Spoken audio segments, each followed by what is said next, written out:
These Walls Could Talk with Wendy Stuart and Tym Boss. And we have an amazing guest today, the best rock and roll guitarist in the world. Absolutely.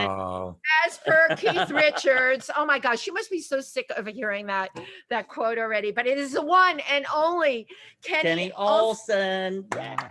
And it's really special having you here today because I have to tell our audiences this whole streaming thing, we just went through streaming hell today. Yeah. Oh yeah. It's a pleasure to be on the show with you guys. And that's right, Kenny, because if the ship is going down, you're going down with us. That's how we're going to roll today. I'll be playing on the deck, playing some guitars. Right. We're going down, like the Titanic. Yeah, playing What Is It Nearer, My God, to Thee. Yeah, exactly.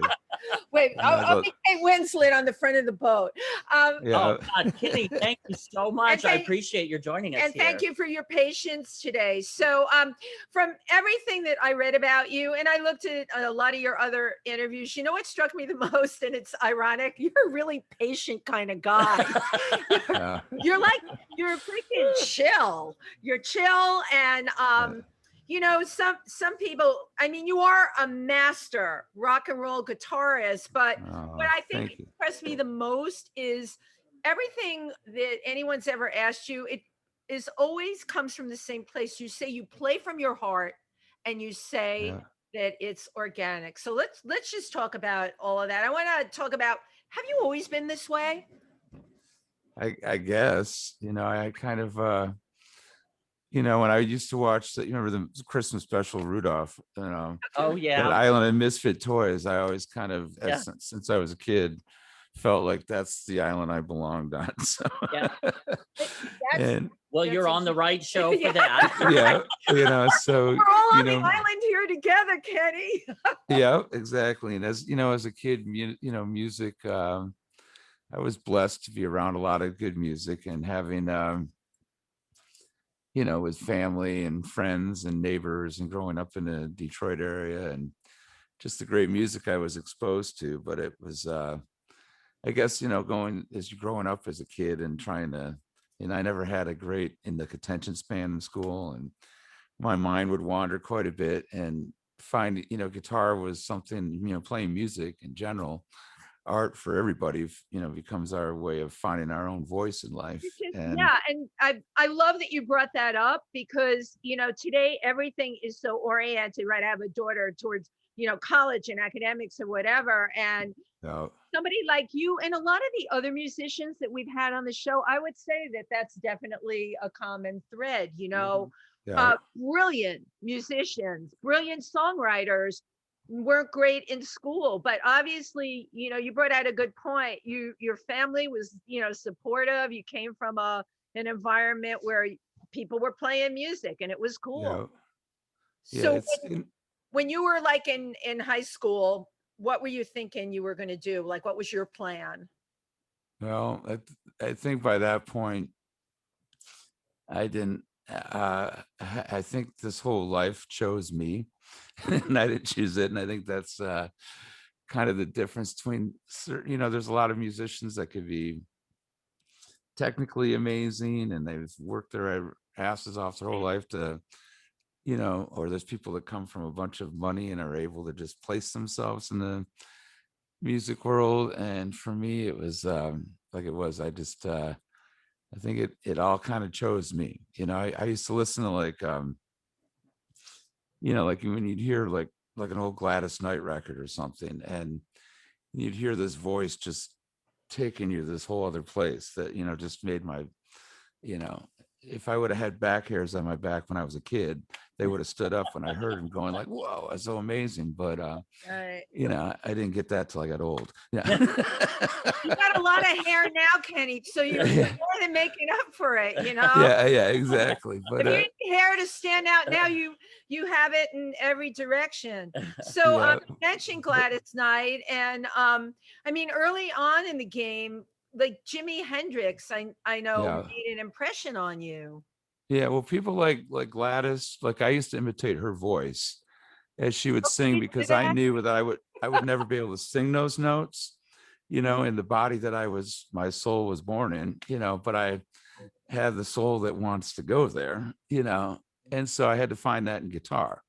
There's no way I could hit these notes, and how Gladys would phrase things, and that, and then Jimi Hendrix was, coming from those blues roots, like all these great legends that I, even some of these great jazz legends, they all took from, those old roots, which also comes from those old gospel roots and so forth.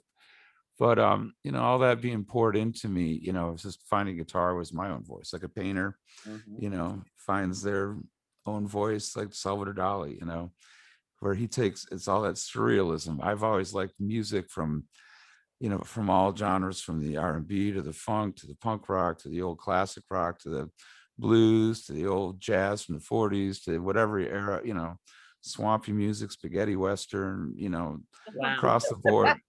Yeah, whatever takes me there. Because like my CD player, you can go out, I still have a CD player in my car.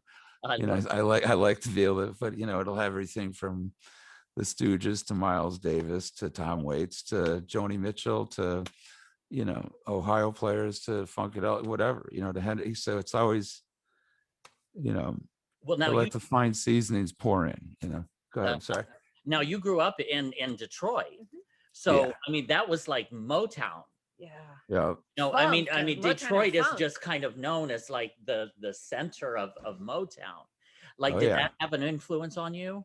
Oh yeah, for sure. I would imagine. Sure. That was I have inner family ties with a lot of even some of the Motown legends and stuff. They've been part of my life my whole life, and some of the people that played on those great Motown records were the people that gave me guitar lessons when I was a kid. And so I was pretty blessed. But at the same time, in the when I started playing guitar in the late 70s, I had all that R&B to the Motown to the Detroit rock city sounds to the British invasion, but then the whole punk rock movement and wave, all that, just I poured it all in like a like a chef, or like I was saying with Salvador Dali, with that surrealism, where I just take little elements and fine ingredients like a fine wine, and how to like spice up little each song. That's why I've always been kind of fearless of what kind of music I go after, because you never really know what you create and where you want to take it. And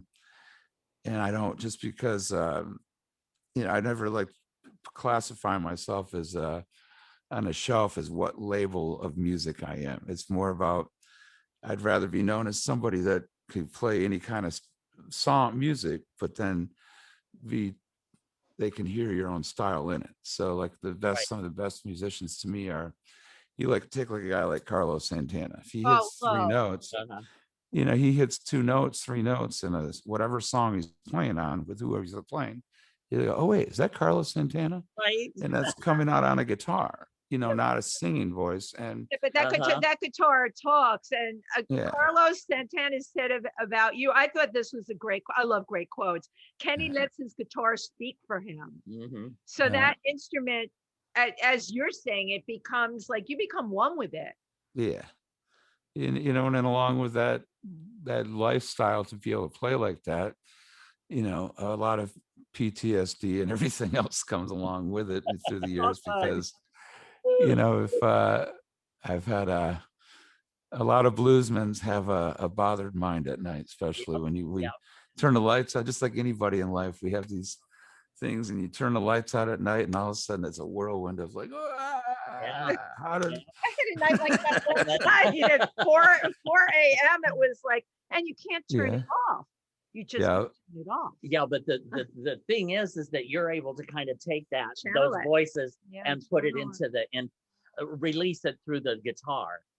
So sometimes that's what I like to say I do. Sometimes it's easier said than done.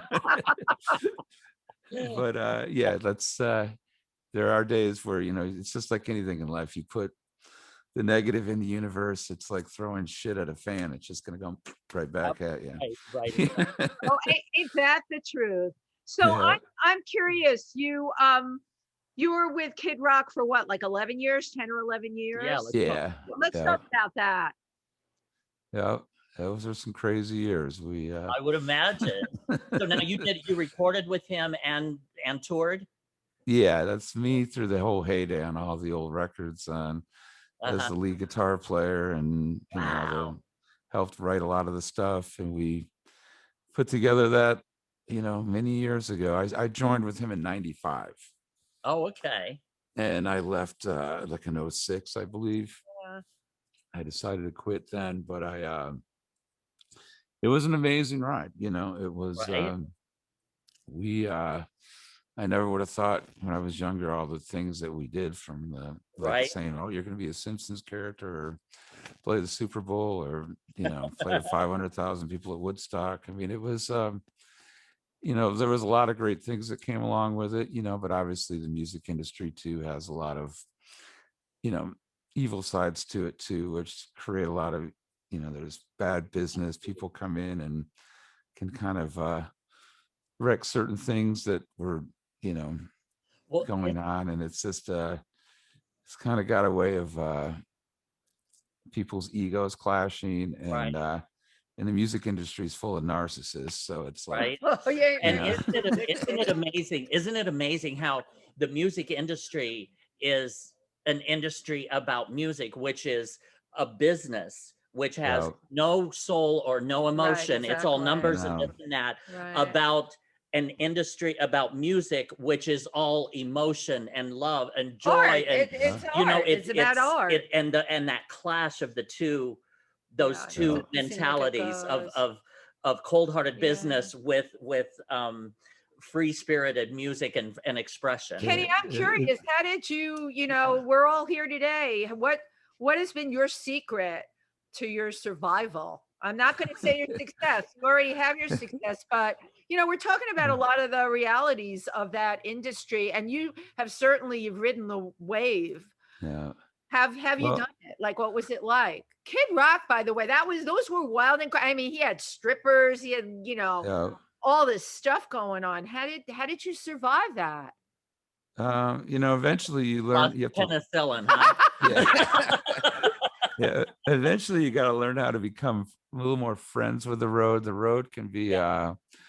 it can be so overwhelming, and you don't until you really embrace the good side, because it's yeah, it was fun, and I had both ways. I got to I had the very fast-paced life for many years, and I had the more embracing it and becoming friends with the road, and where you like find that you're getting paid to travel all these places, but if you stay out the night before, you're going to sleep that day through, and you got to go right to sound check. Yeah. Yeah, And exactly. eventually it's like it's like, how many times in life am I going to end up in these far off places? And the Yeah. fact that I didn't get up earlier in the day, and I used to like have some of my more disciplined band members would come in, and you'd see them, oh yeah, we did this today, and I'm like, oh, Yeah. that was here, I missed that. And and I just used to be like, and then I wouldn't even want to tell anybody back home that, oh yeah, I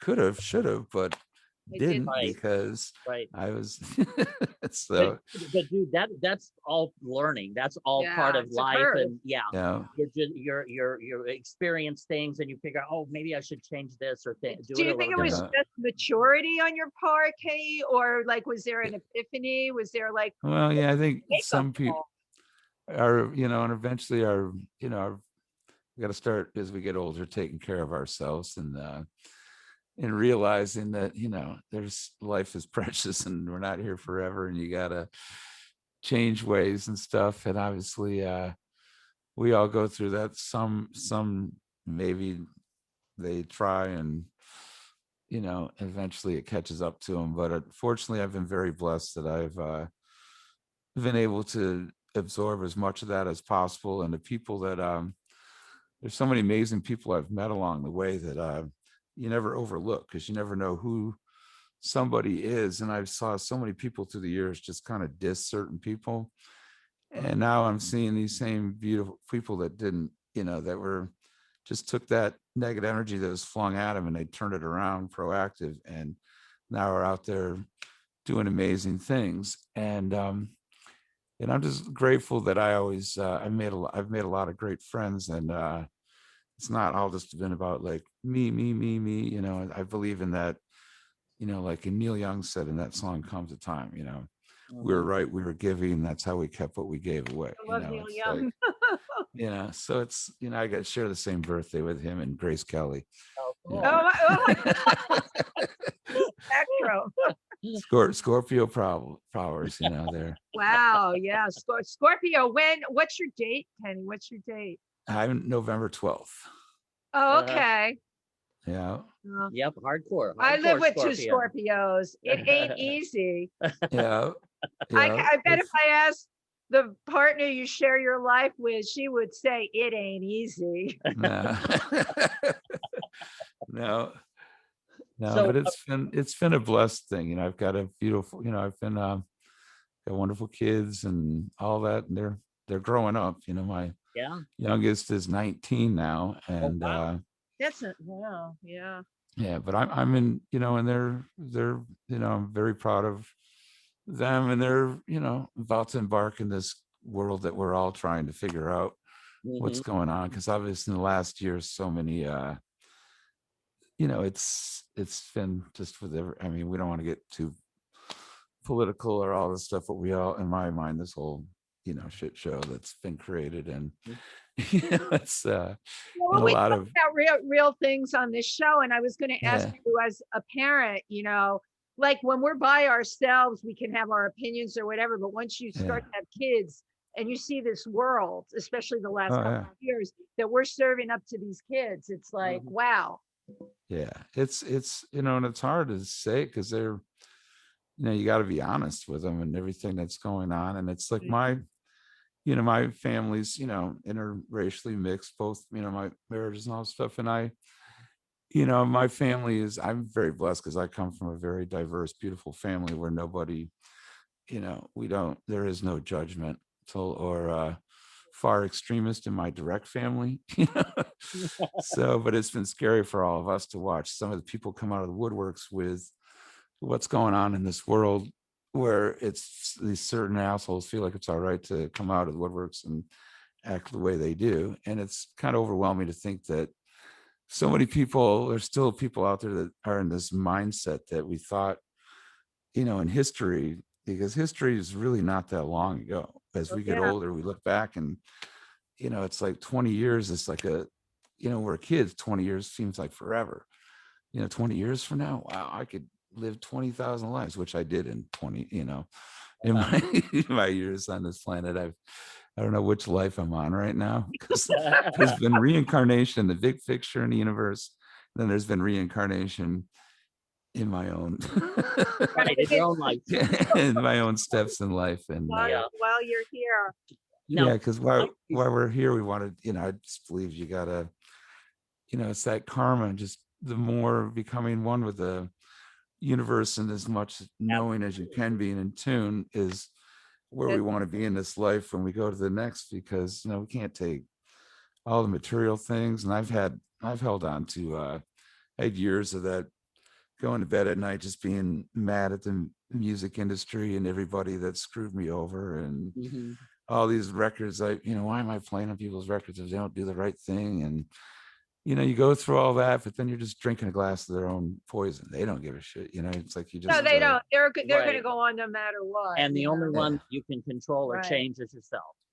Exactly, and it's like, so I had to learn that. Why people go, why me? And it's like, why not me? It's a physical world. It is what it is, and so it's. I try to live my life, in that way, and I'm doing it.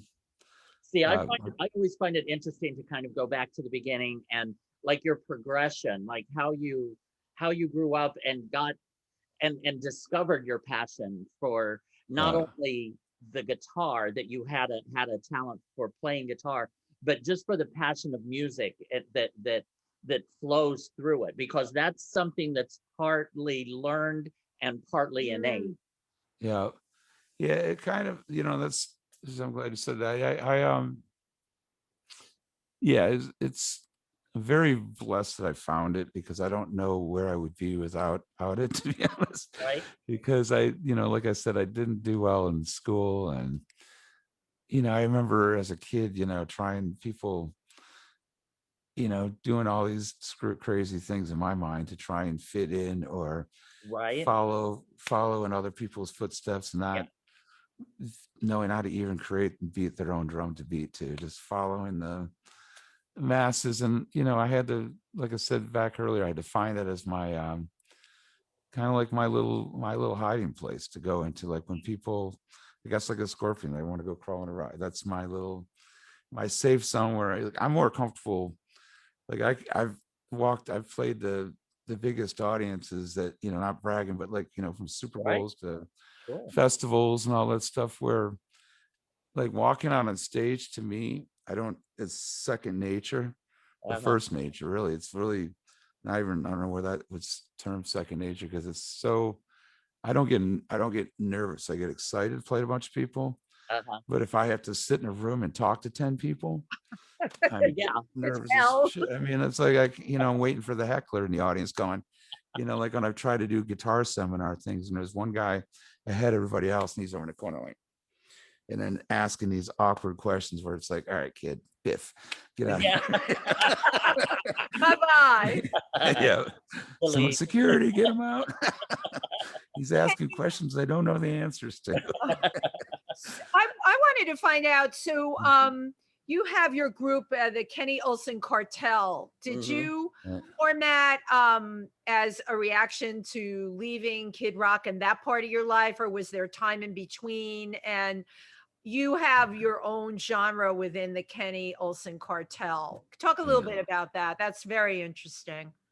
Well, I did when I tried quit Kid Rock, I had I've done quite a few different projects with a lot of people from straight across the board, from rock to hip hop to R&B to, just a lot of different things. But in the course that I've had, like made quite a few records of some different bands. I had this band, The Flask, which is and like 7-Day Binge. There's these different bands that we haven't really released a lot of the stuff that we did, because there was like change of personnel, and like when you change a singer on a song, then it's like all of a sudden, okay, you're going to put all this money behind a single and you're not regularly working with this person because they have all these other things going on. So you're kind of, when you're putting together a band, which is all I've really ever known since I was a kid, was put together a band. I like interacting with people, and I like to treat everybody fair. And where we go in and kick a door open, we all walk through together. But in this industry, there's always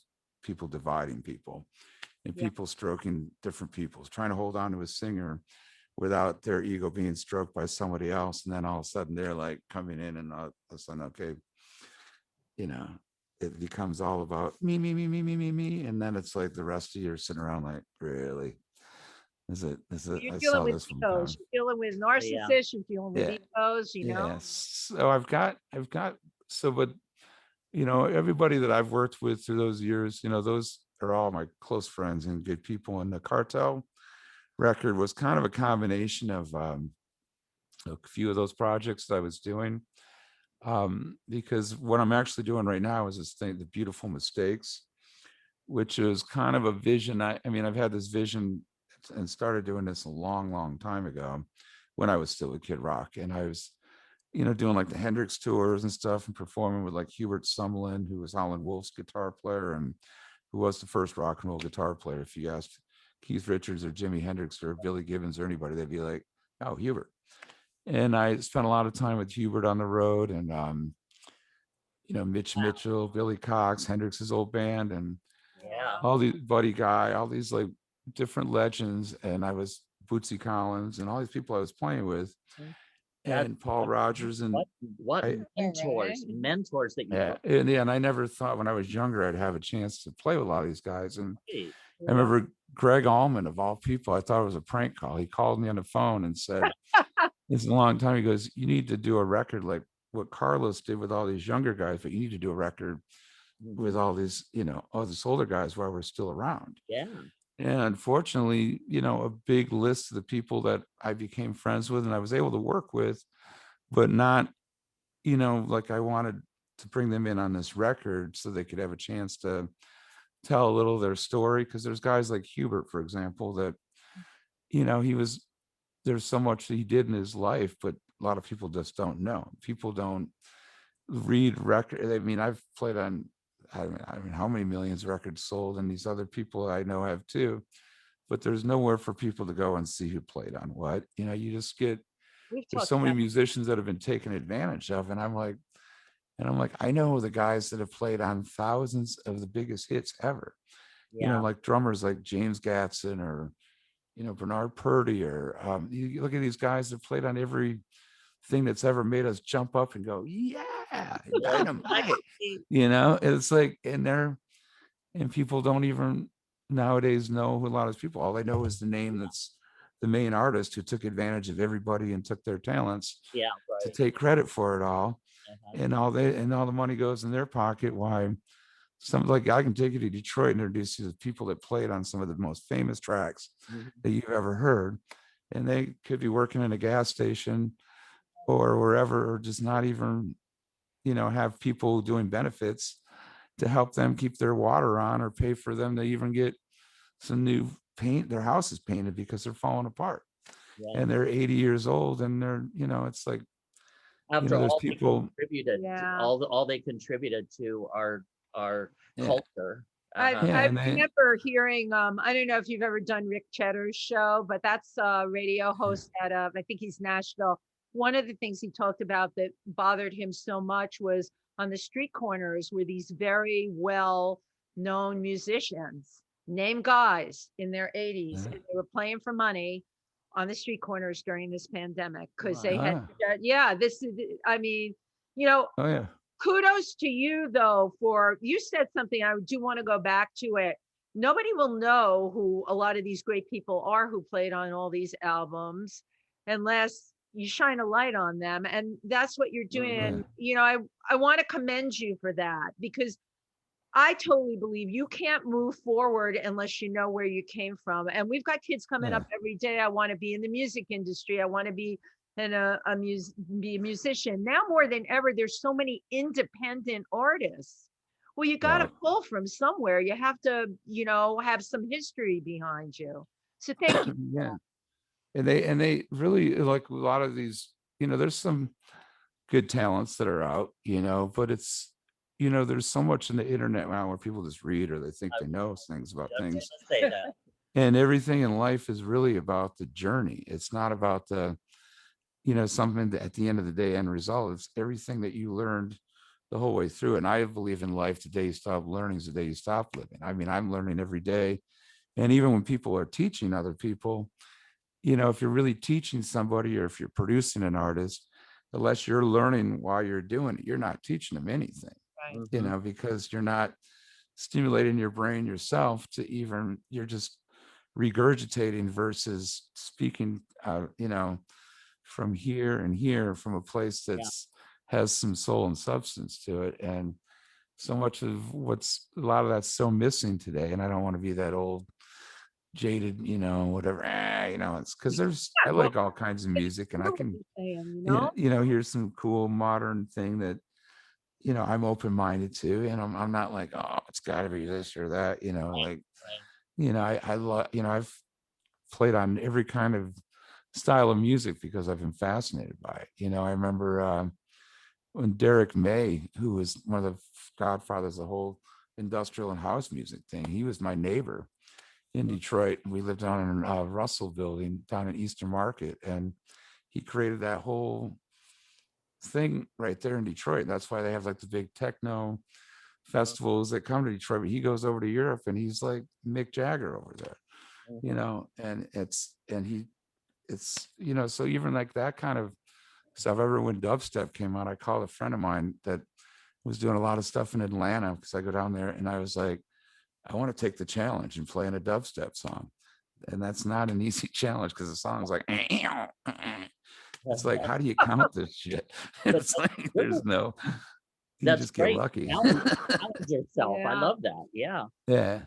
So Uh-huh. it's, so I love all kinds of new music, but I also love, you know, I miss the old days where people actually went in and, you know, That's like recorded and had great. those warm sounds and the Yeah. beautiful mistakes. And that's why I've called my new album, I'm doing the beautiful mistakes. And I have young Mhm. and old guests on it. And then I have core Cool. members that are a big part of helping me make this thing too. I've got some recordings that me and Steve, Perkins and in Norwood that you guys have talked to, and Scott, stuff we've started, stuff I'm doing with a friend of mine, Billy Davis, who was one of Jimi Hendrix's mentors himself. Billy's from lives in Detroit. He was Sam Cooke's best friend, played on all that early stuff. He's played on so many amazing records, and he had wrote a song that him and Jimi Hendrix were gonna work on, but it never got recorded. And there's this whole amazing story behind that. And so him and I have actually been working on that song during this COVID thing, and I'm bringing in some of I can't announce it all now, but I've got other amazing people that are playing on this track because of the whole story behind it, and it's coming out great. And after we do that, I'm moving on to more songs with different people, but I'm still keeping it to where I'll be able to take it on the road, featuring different people as we do it. So have you found that this, as you put it, this whole COVID thing, or what I call the science fiction film that we're all in, that they can tell us we're going to be cast in, do you find it's really helped your creativity? Or hindered it? Yeah, good. Thanks. It's both, because me being like, all right, first I got to sweep myself under the bus. Not being, I proved this to you guys earlier with my technical. I'm some people say if they're short, they're vertically challenged. I'm technically challenged. So everybody's and so I need help from other people to a lot of times do things, and being, a lot of my old equipment, just recording equipment, is still down in Nashville, and I've been up in my place in Michigan during this COVID thing, and I've been working a lot with my cousin's got a studio up here, but I've got to kind of rely on other people a little bit. And if I was in my house with all my studio stuff and had, but I still rely on people. I'm always calling an intern or a engineer going, will you come over and help me? Because I don't even trust my own. Like, I don't want to, like, I've had those days where I thought I was running everything okay. Came up with these great ideas and was making beautiful mistakes all over the place that were like, that's timeless. I'll be able to use that track because I've done that in the past. We did that with a lot of the old Kid Rock stuff, which is first takes. I even thought of it. It's like, I can't do that better. Even playing through crappy equipment, sometimes that makes it sound that much cooler. And I've made all these beautiful mistakes, and then at the end of the day, it was like, okay, playback, and all of a sudden, what happened? Where is it? Oh God! and then I'm just like, it's like, so, oh my God, it's so frightening. Yeah, and the other thing that's happened to me, like everybody else in this COVID thing, I'm sure you guys can relate, is, every day is like Groundhog's Day. So, and they go by so fast. So it's like, I lose track. I've got 3 calendars sitting by me usually, and I don't know what the hell day it is. And the worst part is I don't care. Sunday feels like Tuesday, and Tuesday feels like Friday. And it's weird. It's really done a weird thing with the time. And it makes me think of that Cure song. That Monday, you're singing that, saying that Monday turns to Tuesday. What song am I thinking? Oh my God! Now I'm gonna wake up at 3 o'clock in the morning trying to find the words to this song. It's a Cure song. I think it's a song by the Cure. I gotta remember what the name is. And I know it. Think about that, because you're watching If These Walls Could Talk with your hosts, Wendy Stuart and Tym Moss. And our incredible guest today is Kenny Olson, which we are so grateful to have you on. We're really grateful that we got you. Yes, we got you. I'm having a blast with you guys. And I mean, like Eileen is, we got to give a shout to Eileen Shapiro. Thank you, Eileen, for making all this. Eileen, she is, that is my girl. Right? Yeah, right. She's like, I just love her with all my heart. She's just so amazing how much she like brings like beautiful, like Eileen, we should call her like the what would someone who rules the island? We're all on the island of Misfit Toys together, but she's like she's the queen of the island. She is Queen Misfit. We have to she is. Like she is. But Eileen's got to bring, we got to recruit a unicorn. We don't have a unicorn on the island of Toys. Yeah. I want to be able to say I've seen a real unicorn. Oh yeah. You know what? We can always slap a horn on a miniature horse. Yeah. Well, I just want to read a few quotes. One is Kenny Olson is one of the best rock guitarists on the scene, and that's by Keith Richards from the Rolling Stones. It's no joke right there.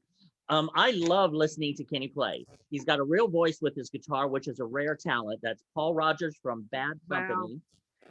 Those of us who play the guitar, both young and old, know Kenny Olson. And that was a quote by Eric Clapton. Wow. Kenny is and always will be considered part of the Metallica family. Yep. As for his guitar playing, that simply speaks for itself and needs no further comment. James Hetfield from Metallica. I mean, do you have any idea the heavy hitters we're talking about here that are complimenting you?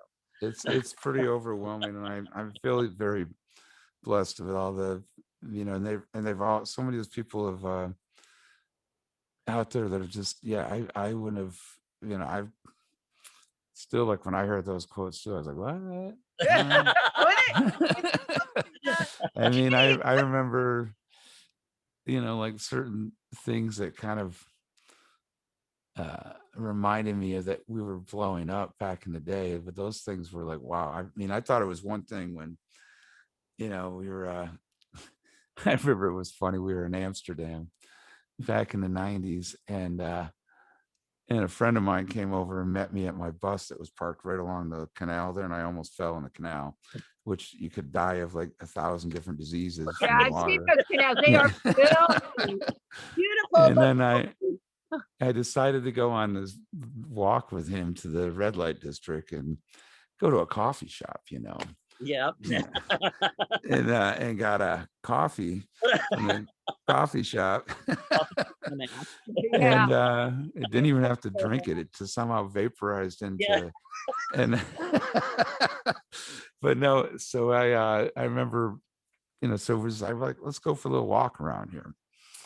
And so we're walking through the red light district, and all of a sudden I hear this guitar riff. And I'm like, wow. I'm like, I know that riff. And all of a sudden, this one of the prostitutes from the class cases like opened her door and says, "I'll be at your concert tonight." And she was listening to Rebel Without a Cause.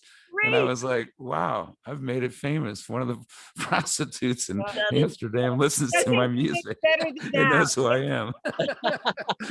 Well, we're gonna take a quick break, and we're gonna take a listen, or we're gonna watch one of the videos.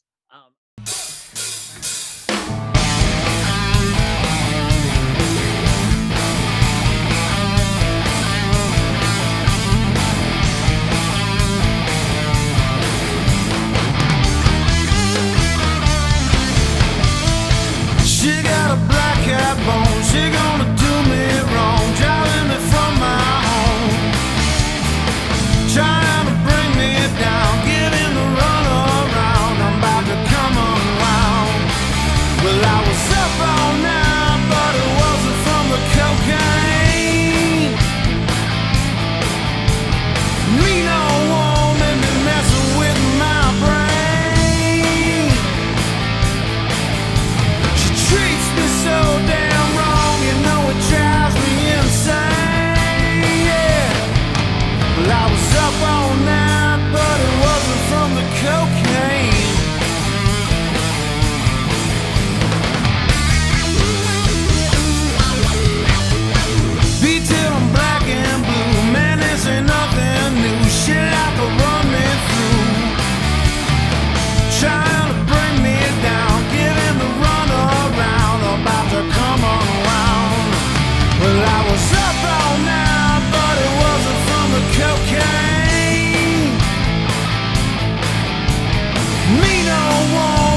black cat bone, she gonna do me wrong, driving me from my home, trying to bring me down, giving the run around. I'm about to come unwound. Yeah, she like a diamond ring, she like to shake that thing, she like to make it sing. I gotta get some help before I lose myself. I ain't about a shelf. Oh yeah, when I was up all night, but it wasn't from the cocaine. Me no woman and messing with my brain. She treats me so damn wrong, you know it drives me insane. Well, I was up all night, but it wasn't from the cocaine.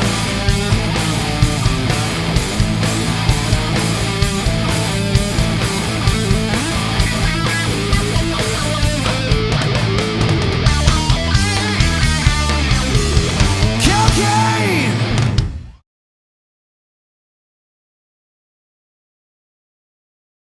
Kenny Olson, our guest here on and If These Walls Could Talk. One thing, you just wail, you make that guitar sing and speak and feel. It's so incredible. And that is one thing like now that I miss so much in music, in the music industry, are guitar solos. Yeah, Can you they talk about that a little bit? Just how the music has shifted, has changed. it really has, and it went through a phase where, you know, I was part of the success, I think, with would help me, you know, with the going back to the Kid Rock stuff, was like when Devil Out of Cause came out. You know, we actually had put guitar solos on all the songs on the Cocky album. You know, I did all, you know, just was putting solos on the stuff, and it kind of helped bring that, you know, along with everything else that was in that band, because we were like a traveling circus with a 3'9" Josie and, you know, Jimmy Bones playing the old school and stuff, and Jimmy and me we had to look, everybody had their own little thing they brought to it. But I guess what was I saying? Go back to actually your question, because I kind of went to the the lack of guitar solos. How much? Oh yeah, so yeah. So guitar solos now. And so that you know, being able to be part of that, and the success of that record being, you know, I think it's in the top 10 best-selling debut albums of all times. But you know, it's hard for me to believe that, because I'm not retired. Oh, come on. Yeah, not that I would, but if, you know, not that I could either. You know, also I wanted to ask you, you have now played with Scott Page in Think EXP, that interactive experience. How are you liking that? That's, you know, way different from where everyone came from. I love it. I mean, I love those guys. They're you know, like I said, working with so many amazing people, like Norwood and I go, you know, way back, and Steve and Two are the same age, and we all kind of went to that rock and roll boot camp together, I guess you would call it. I moved to LA in the late 80s, early 90s, and we're part of that whole thing. You know, Jane's Addiction had a great success, Fishbone, but we were all friends. You know, I remember Chad Smith from Red Hot Chili Peppers. Him and I used to work at a music store in Detroit together, and as teachers, and then we all ended up migrating out there in that era.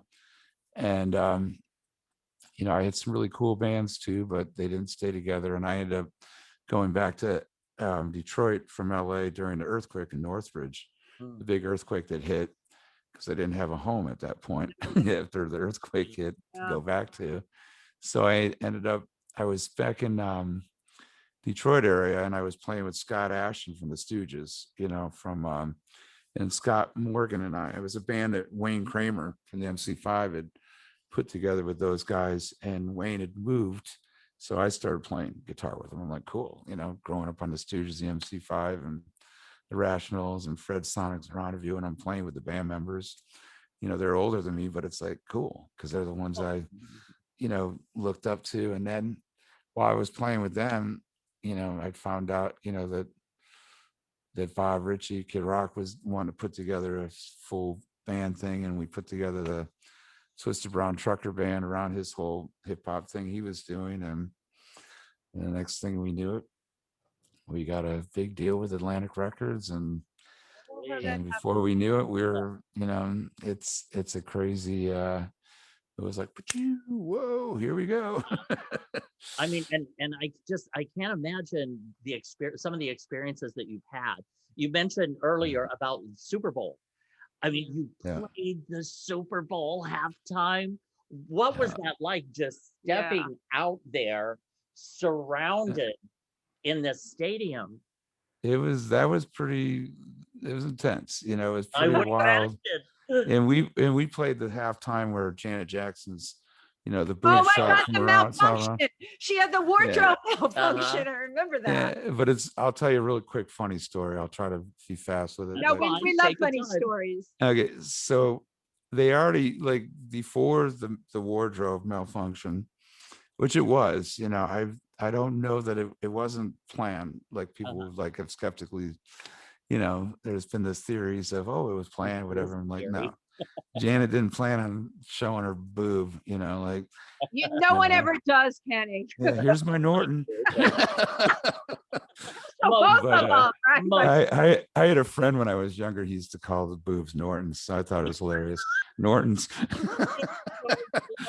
But when we went out on stage, I remember walking out, and actually Justin Timberlake and Tyrese, they were in my dressing room before we walked out. Steven Tyler, Joe Perry, they had a dressing room across, because they did they played pre-Super Bowl, or after they did a show too. But here you got this, you got Puff Daddy, Nelly, starting it, then us, then Justin Timberlake into Janet Jackson. Damn. So that's a lot of bands to squeeze in a halftime. Yeah.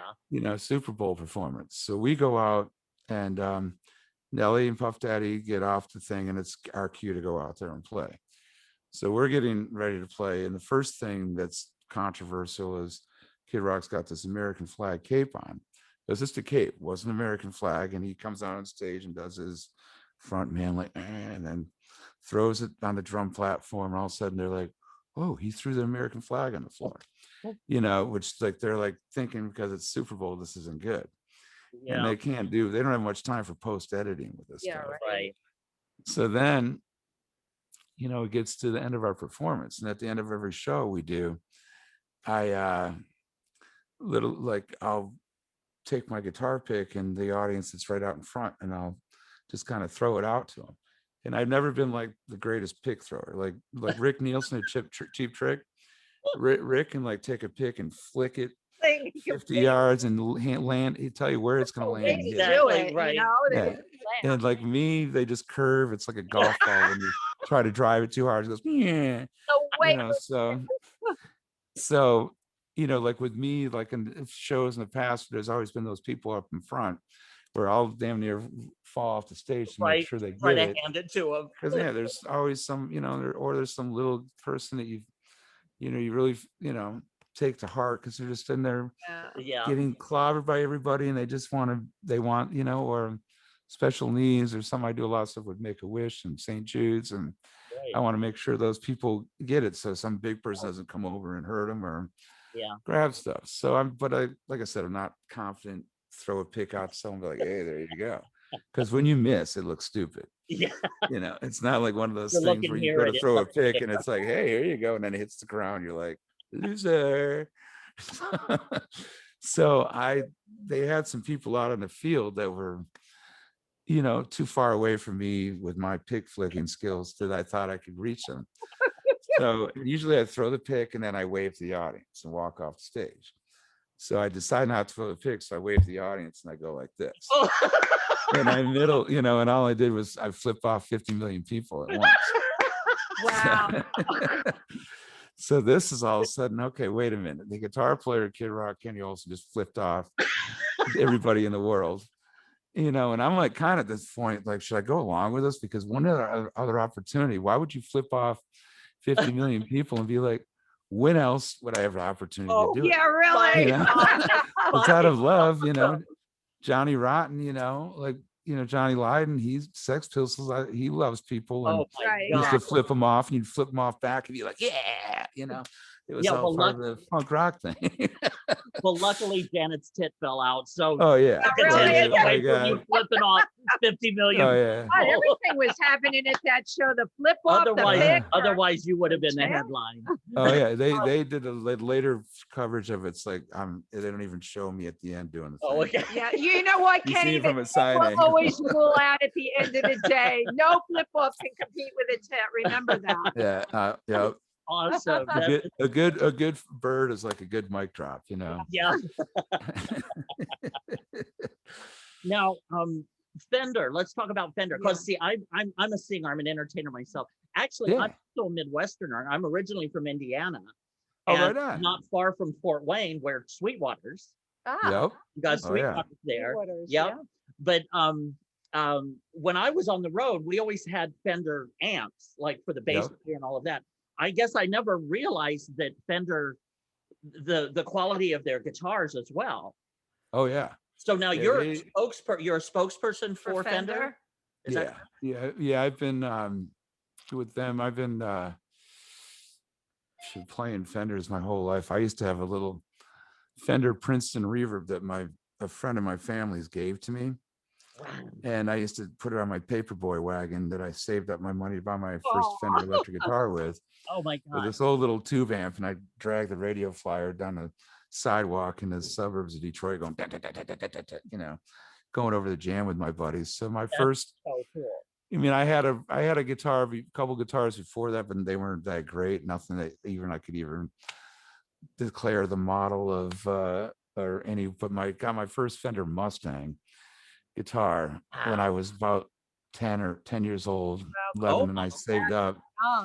And I'd saved up money to get that to go along with my amp, and went and bought it down on Woodward Avenue at Rock City Guitars.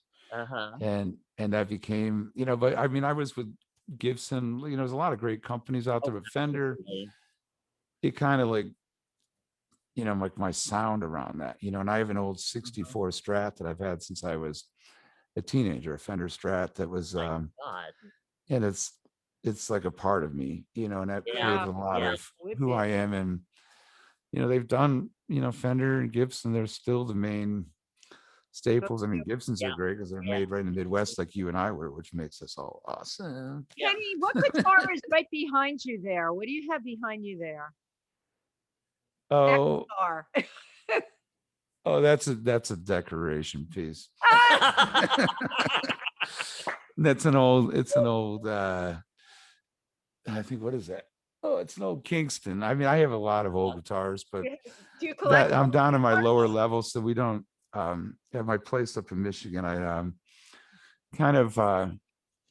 I can't leave a lot of guitars down in this lower area for long time periods because it's a lower level in Michigan basement. So only the least expensive the guitars that I'm not expecting to be in tune when I pick them up are sitting down here right now. The rest of them are, all in a much more climate control. safe environment. Yeah. Well, I just want to ask you a few. I mean, I have one right. Oh, here's one. Yeah. Here's a. Can you hold that up? Yeah, I want to. That's There's a Fender Strat. wow. This one's. They all have names too. This one's name's Keisha. That's a six string, right? Keisha's a beauty. Yeah, they all have names on them. But this one, like I always said, they earn their names. That one, like my 64 Strat, I named her Hazy because the guitar was originally designed to be shaped after a woman with a hazy past. And that's how the guitar took the shape that it did. And it being my old guitar, I'd call it Hazy. This one's called Keisha because she's, I have a lot of good friends named Keisha, but the majority of them have something in common, that they have a certain personality. What is that? What is the thing in their? Well, I mean, they're a little. I love them all dearly, but there's a little less filter, and they're very loud, and let it be known, and this guitar is really loud when you play it and lets it be known. Everybody's like, that guitar in you, that guitar has something to say. And I was like, I was like, yeah, I think I'm going to call it Keisha, because I was just on the phone with a friend of mine named Keisha earlier that day. And she's like, and another thing. And she was all going off on the music industry and some other stuff going. And I told this guy, whatever, screw that shit, because I'm not going to, And I was like, and I looked at my guitar, I was like, I'm naming you after my friend Keisha. Now, so some other favorites. Do you have like a favorite guitar when you record? And do you have like another favorite guitar when you perform live? Or yeah, they all, like, I have a lot of some of my old guitars. I don't like to necessarily take them out on the road anymore, because a lot of people know their history, and yeah, I've had people try to walk off stage with I remember one day they had to chase down a guy down the alley who was running down the street with a 58 flame top Les Paul Gibson custom shop that made for me. My God. That's a But lot of still, nerve. still A lot of nerve. in my 64, I've had people try to because they know the history and other famous people have played it, and they've tried to run off with it. And Yeah. so I still, you got to live life, you can't take them with you when you're gone. And so I still like to utilize the old guitars because they have a certain tone to them. Right. But I like in the studio, it's good to take different kinds of guitar sounds, because they give you different frequencies and they make you play different. Certain guitars are like a Fender Telecaster gives you this ultimate twang power to just give this, or a Les Paul, this big fat sound, or a Strat, where it's like instead of complicating guitar parts and where people put too much busy stuff in a song, I like to take little simple parts from these different guitars and put them in there, so they create these different bodies to give it more texture. So it kind of depends on what song or what style you're after, to what guitar you use. Yeah, they're kind of, it's kind of fun. It's like when someone's out golfing and they got a shot they got to make, and they look in their golf bag. Yeah. At a 9-iron or a 7-iron. Yeah, I do that. That's I do that with my guitars, because sometimes I shouldn't say this, because a lot of times I go to sessions, my car will be sitting there I won't bring them all in, because I got to walk in and assess the situation. But in Nashville, I have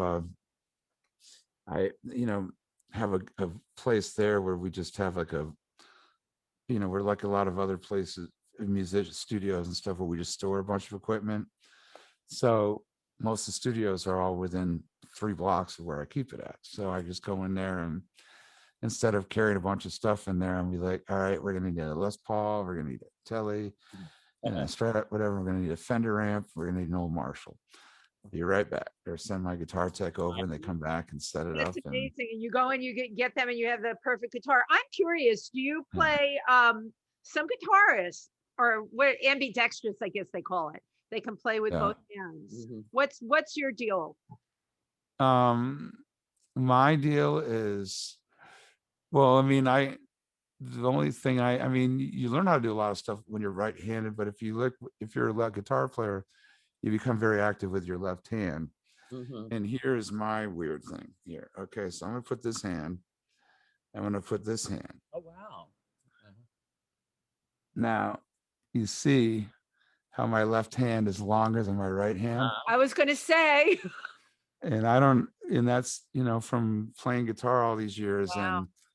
And actually, being left-handed, it felt more strange. So my left hand is stretched and stuff. I know, it's like somebody, when you did that, it was like you had borrowed a hand out of the drawer and held it up. Yeah. So I think at the age of 10, it's I always kid around, because people go, yeah, when it just stretched naturally to adapt to playing guitars. I was discovering music and discovering myself. My left hand adapted. Rose to the occasion. Yeah. Do you have like a favorite song that you love to play, like or a couple of songs, like where you're just like, oh God, I can't wait to just dive into this sucker? Yeah, I mean, there's always it. When I kind of have a rough set list and stuff, there's always certain songs that I get excited about them all, because it really, sometimes the ones you aren't as excited about end up becoming the better ones in the studio too. Oh, right. And you kind of, that's why, like, even when I'm producing somebody or if I'm taking my own thing in, we go in with way more than, it's not all all eggs in one basket. I go in there and it could be that afternoon.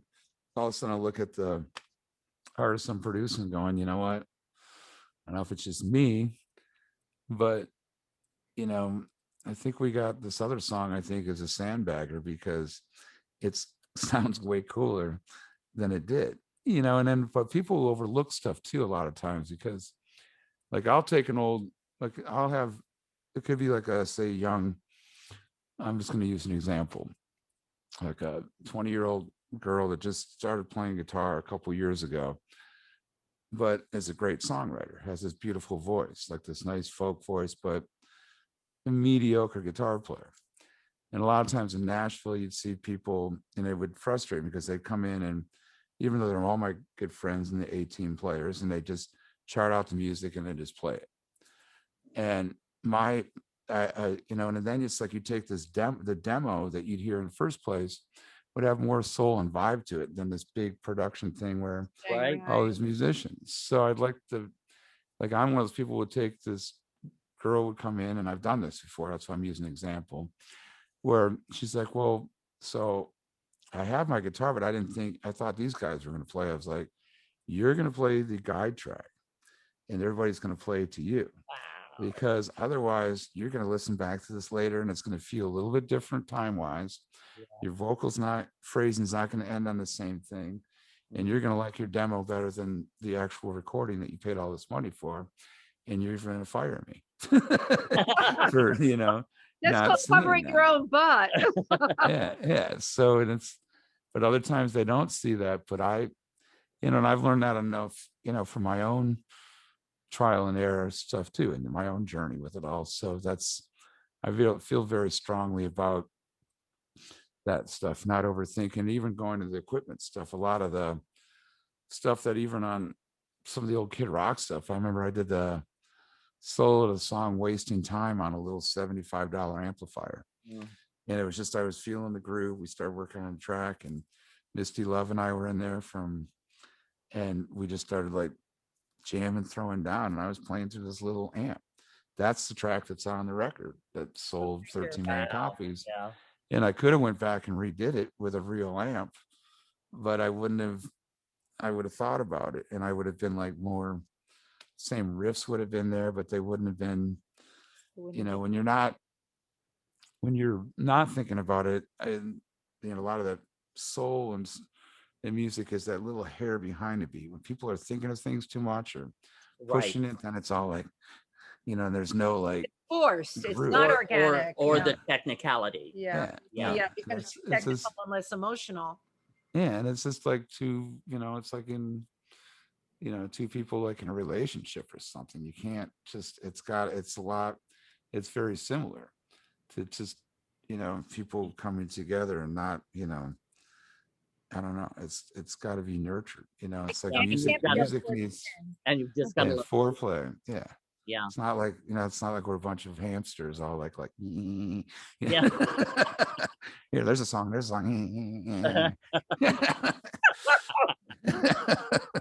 Oh my God. So how did you get involved with The Simpsons? I think that's like one of the coolest things, so cool. Right?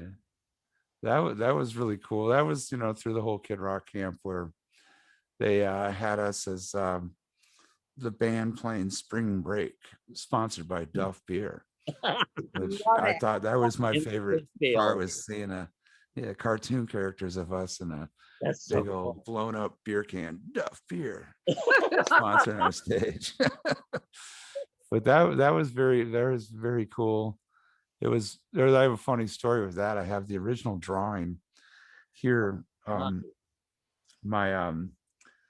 was funny. We were playing. We were out with Metallica, and I remember me and Shooter Jennings and some of the Metallica guys, and we're sitting in my we were at the whiskey bar at Sunset Marquee, and it was like a pretty cool hang, and even Billy Bob Thornton joined us, and And then I met these guys that were the original drawers for The Simpsons, some of the, and I became friends with them. And I was like, I would, he's like, can we get a copy of the original drawings? And he's like, yeah.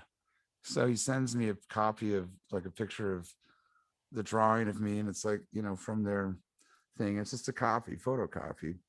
It says Kenny Olson guitars, whatever, Kid Rock. And there's my character. And they sent me one of Joe C too. They even sent him with a Kaiser helmet on. And I had these drawings, but they're copies. And my mom thought that was, so cool.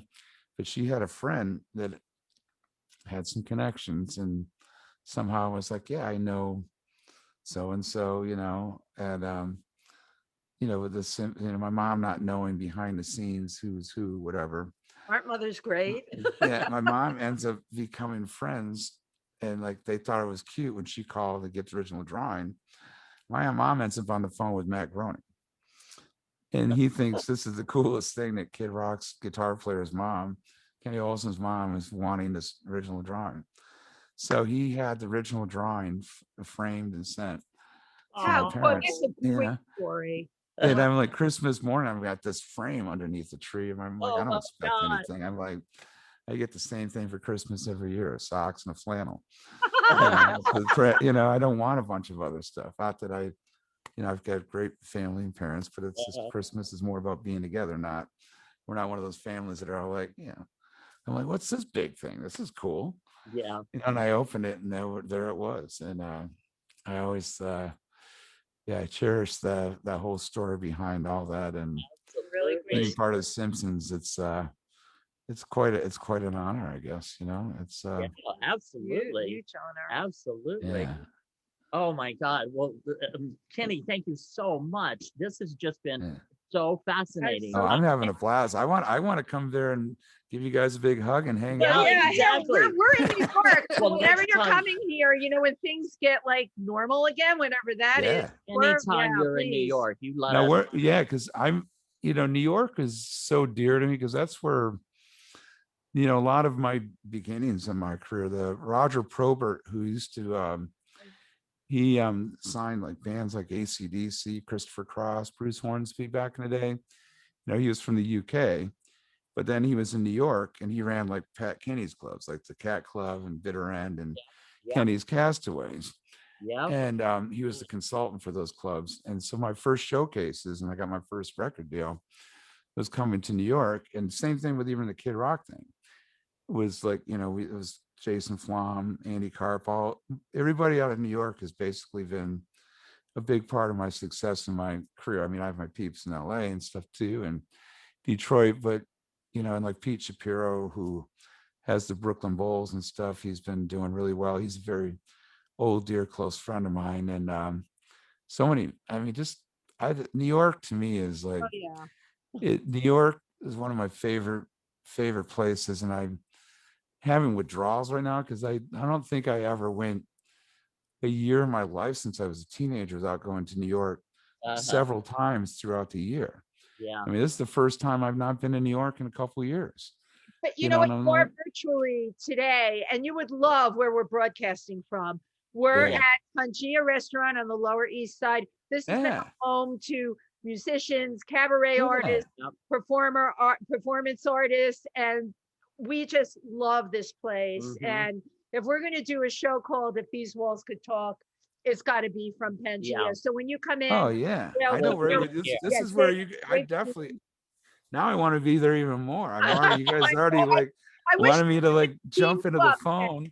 I remember, because there's a lot of people in New York that I know. You guys, we probably have so many mutual friends. I remember, but coming there when I was younger, I remember. Right even out of high school, like my friend Raph, she was in the band The Cycle Sluts from Hell. And we oh my God, I love that. I don't know who they are. Yeah, I like them. I'm stealing that from something. That's genius. Yeah, and I remember she knew everybody in New York and connected me with a lot of cool people even back when I was, 18, 19, just packing up the car. I mean, I remember we'd come to New York and we'd have one time we had all our equipment in the car. and we just went in to check to see if we get a hotel, naive to the whole I love it. how New York things run. They towed the damn car, and then we were on that Oh. car impound lot place out there on the water. Oh yeah, for we know 6 it. hours. River. Yeah. Yeah.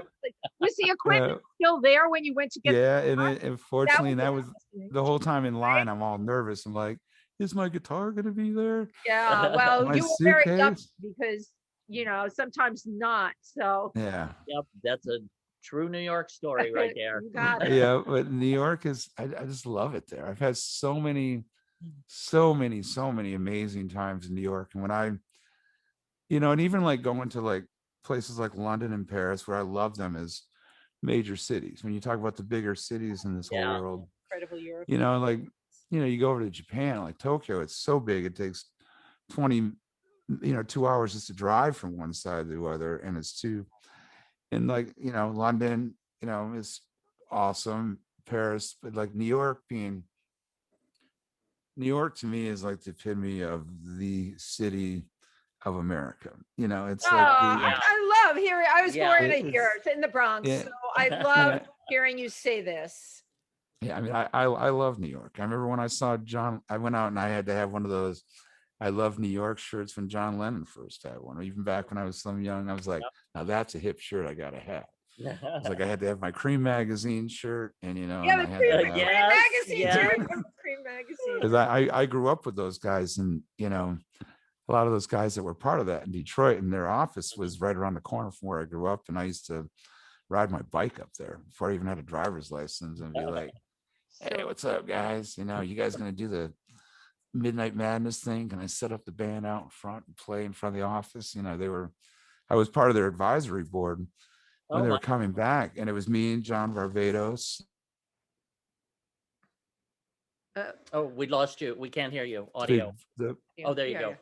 Yeah, someone tried calling him. John Varvatos had they had the coffee table Cream book that came out, and John had a big party for it in New York in Soho at his original store. And yeah, we had a big comeback plan and stuff. I don't know what's going on with things now, but I kind of do, because my best friend happens to he works there, but I'm not going to discuss it on the airwaves. Yeah, no, we can't. I know that. Yeah, but when you said John Barbados, wow. Yeah, I remember. Well, he had a big party for the unveiling of the book. My dear friend Robert Matthews, no longer with us, was a big part of that book, and he did a lot of stuff with Iggy, and some of the guys that were a big part of that are unfortunately, just like I was talking about with the documentary, there's so many close friends of mine that I didn't think all of us, that we didn't think we were going to lose, through the years. And it's just crazy. And, and something like Cream magazine was just dear to me, because that was, I remember growing up in this, when you start learning music in the 70s, you're getting into it, you're taking your old Cream magazines and your old Trouser Press magazines and cutting them up, and then going to New York and trying to go to the trash vaudeville store, and going back to Detroit going. He just passed away, the Jimmy from Trash Vaudeville. Yeah, I heard that. That was just like, I love that store. I've got so many pieces in that store. Wow. Yeah, that was the cool thing. Down that New York memory lane. Yes, I cannot wait till you come out to New York next time. Yes, most definitely. We got to, like, you guys have my cell number and everything too, so text me and we can yeah, we do now, right? You got my number now, so we definitely gotta stay in touch, and I'd love to come back on the show. I've got some absolutely new music that we're working on, and the documentary. We never got to talk about the documentary. Yeah, so we'll make another plan. Right, definitely. Yeah. You guys are stuck with me. All right. Island of Misfit Toys. Yeah, exactly. Here we are. Well, Kenny Olson, thank you so much. Thank we you, so Kenny. appreciate your coming on and just sharing part of your life with us and some of your with our audience. And also just thanks so much for everything that you've contributed to American music and culture. We just so appreciate that. You've been so implemental in so much in music over the past few decades. And you continue to, and really that's what it's about. We got to keep the history alive. Yeah. Yeah, and thank you so much. That was Thank you. I wish very we could have kind. I mean, beer I together or just something right now. It's like, I'm trying to give back with all the, I've been very blessed, and I've been very lucky, a lot of breaks too, where, like I said, living numerous lives now, it feels, and the fact that I'm still here and healthy and taking all my herbal supplements every morning. yeah, me too. I take like 50 a day. Turmeric, the whole nine, I'm turmeric big time, 3 of those. Oh yeah, turmeric. We should just announce to everybody. That way, the 3 of us will have great karma at the end of the day. Yeah. Everybody should be on turmeric. Oh my God. And because there's hundreds and hundreds of things. I mean, you could go to like a nutritionist, or somebody like any of these places, and they'll tell you one of the if you had to pick one I do. single thing, there's from inflammation to cardiovascular to just everything. I mean, I remember when I was on the road, when I was 35, I went and got my first physical since I remembered. It was one of those ones. All right, take my blood work and tell me how much longer I have to live. And they told me everything, and I was relatively okay. I had a little high cholesterol and stuff, but I didn't want to take all those medicines and stuff, so I wanted to do it all natural. But at the time, we had this band called White Star that was on the road with us, and Orby is Roy Orbison's son, Alex Orbison, Roy the Orbison. drummer. Wow. And his wife was like the herbal Guru. the guru for all the big rock stars. And she's had Keith Richards on. She said Keith had him taking turmeric, back in the day. And she named all these other people that have proven that, you can have, you can rock it out, but also take care of yourself and supplement it. And I go, that's all the proof in the pudding I need. Exactly. Sign me up. And Kenny, I hear you. We all just want to keep rocking it out, turmeric, D. I take 50,000 units of D once a week. Yeah. Coenzyme Q, probiotics. I could just go on and on. This is, this is a whole other show. Yeah, we'll absolutely. bring all our vitamins and supplements. I know. And tell people how we can keep turning it out, right? Everyone's always asking. I need to get one of the little things now, though, with the weekly schedule thing, because my memory is like I'll take things twice, and all of a sudden it's like, wait a minute. All right. I'm like, my pee is so lime green that I must have taken my multivitamin twice. I'm like double fueled, like, yeah. Oh my gosh. Oh God. Well, again, Kenny Olson, guitarist, thank you. legendary. Oh, thank you. Thank you so much for joining us. All right. I look forward to us hanging again soon too. Oh yeah, we will see you again. I'm gonna meet the 3 of us, Eileen. We're gonna get the whole crew together. And look out, Big Apple. Yeah. Yes. We're gonna take a big bite that night. All right. Don't go anywhere. All right. Well, much love to you all, and thank you so much. All right. You too. And don't go anywhere because we're okay. All right. Okay, that we just finished. Yeah, the show. we finished. Chauncey will edit it. We're gonna take a picture. Yeah, let me get a picture. Oh, right on. Just a second. I'm trying to figure out how to. Yeah, I'll move my microphone. I'm trying to figure out how to expand it. Oh, the Zoom screen. You cannot minimize. Right, okay. Hold on, Alan. Yeah. Okay. Well, I'm gonna just take a picture of us here. Okay, ready? Let's take one more. Go back there. Yeah, Alan, you want to get us? Closer. Okay, get closer. So, now, just give me. So I get closer too? Yeah, sure, you can. Okay. Big eyes. Okay, we've got Kenny on the line here. Yeah, we have. Anyway. Okay, Kenny, man, thank you so much. That was fucking awesome. That was so much fun. Sorry if I got long-winded. I was just no, we're here. This is what we're here to do, We're here to celebrate you and just and your life. A lot of those stories I forget, like the Super Bowl, all that stuff. I never even hardly tell those because I don't, unless something jars them. I'm like right. But that's why you have these interviews, because as we start to talk, like you probably didn't think of that stuff when we started, and then the brain starts to open up and all the good stuff flows. You know, that's what Tim and I love to do. And when you guys, you can always see the beautiful old souls that you have. And when I'm Thank you. really comfortable with somebody, then it's fun because you want to just have, you know, engage in all kinds of cool conversation. You know, there's certain people that, you know, when those people, I get those interviews where they're really awkward.